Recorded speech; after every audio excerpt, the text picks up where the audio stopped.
Complete circle wealth के CI और managing partner Gurmeet Chadha साहब हमारे साथ कार्यक्रम में हो रहे हैं शामिल। चड्ढा साहब, बहुत बहुत स्वागत है आपका। एक अच्छी तेजी के बाद थोड़ा बाजार रुकता हुआ दिख रहा है, डायरेक्शन बताएं सर पहले। तो अनिल जी, काफी सारे इवेंट हुए हैं। टैरिफ रिलेटेड वापस से न्यूज़ है। उसके अलावा हमने देखा है कि जनरल जो इकोनॉमिक अपडेट है वो थोड़ा सा सॉफ्ट है। अर्निंग सीजन जो है थोड़ा वीक वीक शुरुआत हुई है टीसीएस के नतीजों से। तो ये हफ्ता बहुत इंपॉर्टेंट है अनिल जी, क्योंकि इस हफ्ते आज एचसीएल टेक है, फिर रिलायंस है, एचडीएफसी, आईसीआईसीआई। तो इस हफ्ते लगभग आप कह सकते हैं वन थर्ड इंडेक्स में भी 30-40% इंडेक्स के नतीजे हैं। और एक चीज हमें अनिल जी ध्यान रखनी पड़ेगी, निफ्टी अभी 21 के आसपास के फॉरवर्ड मल्टीपल पे है।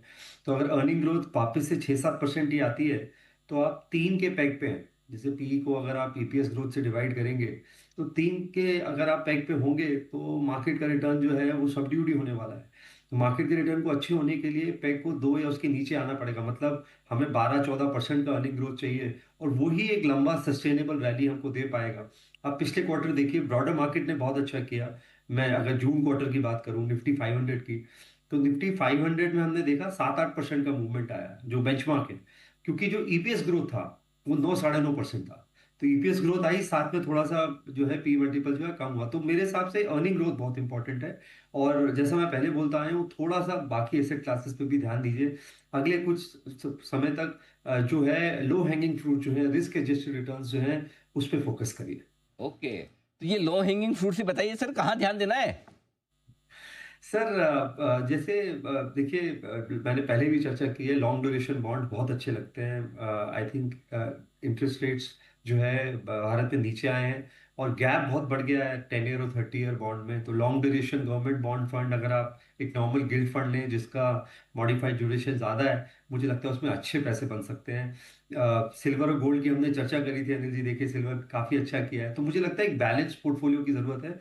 और इक्विटी में आप वहां देखिए जहाँ पे वैल्यूएशन थोड़े से रीजनेबल है, अर्निंग ग्रोथ अच्छी आ रही है। मुझे लगता है जैसे बैंक्स है, फाइनेंशियल सर्विसेज है, अर्निंग ग्रोथ अच्छा आएगा। आईटी आप थोड़ा सा कुछ समय के लिए अवॉइड कर सकते हैं। एफएमसीजी बिल्कुल ही अंडर ओन्ड है।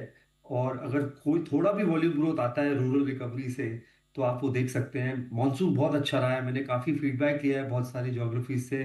क्रॉप अच्छा आएगा, और इसमें आप थोड़े से एग्रीकेमिकल नेम्स भी देख सकते हैं। तो थोड़ा सा जैसा मैंने बोला, बैलेंस अप्रोच रखेंगे अनिल जी, तो रिस्क एडजस्टेड रिटर्न जो है वो बेहतर होने के चांसेस हैं। तो बहुत अच्छी बात आपने एकदम बराबर बताई कि किस तरह से एसेट एलोकेशन रखें, लेकिन अगर जिनको इक्विटी में ही पैसा लगाना है तो क्या पसंद है आपको सर?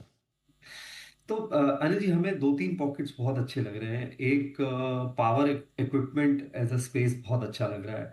अगर आप ऑर्डर बुक देखेंगे जो पावर ट्रांसमिशन स्पेस में है, चाहे कल्पत्रु है, चाहे बहुत सारे नाम है, ऑर्डर बुक बहुत अच्छी है। अगले 2-3 साल का कैपेक्स भी बहुत बहुत शानदार है। और वैल्यूएशन यहाँ पे बहुत ज्यादा स्ट्रेस नहीं है। तो ये एक स्पेस अनिल जी बहुत अच्छी लगती है। इस क्वार्टर थोड़ा सा होटल और टूरिज्म इंडस्ट्री में सॉफ्टनेस रही है, क्योंकि ऑपरेशन सिंदूर के बाद ट्रैवल कम हुआ, स्पेशली जो इंटरनेशनल ट्रैवल था। तो अगर कोई भी सॉफ्टनेस आती है अच्छे होटल स्टॉक्स में, तो आप उसमें ऐड कर सकते हैं, क्योंकि लॉन्ग टर्म ट्रेंड इसका बहुत अच्छा है। एक डिस्क्रिशनरी कंजम्पशन में जो न्यू जनरेशन है, उसका वेटेज जो है वो काफ़ी ज़्यादा है हॉस्पिटैलिटी में, ट्रैवल और टूरिज्म में।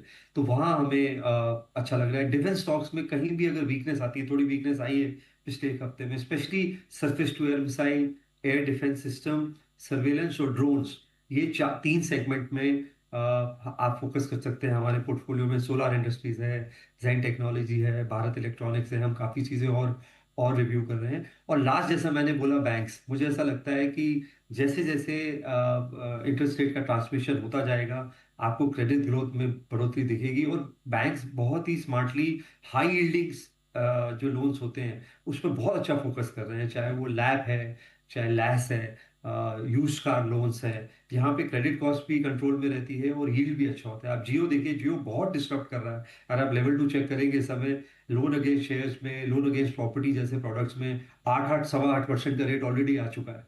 तो जैसे जैसे इंटरेस्ट रेट ट्रांसमिट होगा, नीचे होगा, बहुत बेनिफिट फाइनेंशियल सेक्टर को मिलेगा और फाइनली कंजम्पशन को मिलेगा। बिल्कुल ठीक बात है। तो ये सारे थीम्स हैं जो आपको है पसंद। अब एक सवाल रिजल्ट सीजन के लिहाज से, आईटी ने तो कमज़ोर शुरुआत की है, कहाँ आपको उम्मीद है कि नंबर्स ठीक रह सकते हैं, अच्छे आ सकते हैं?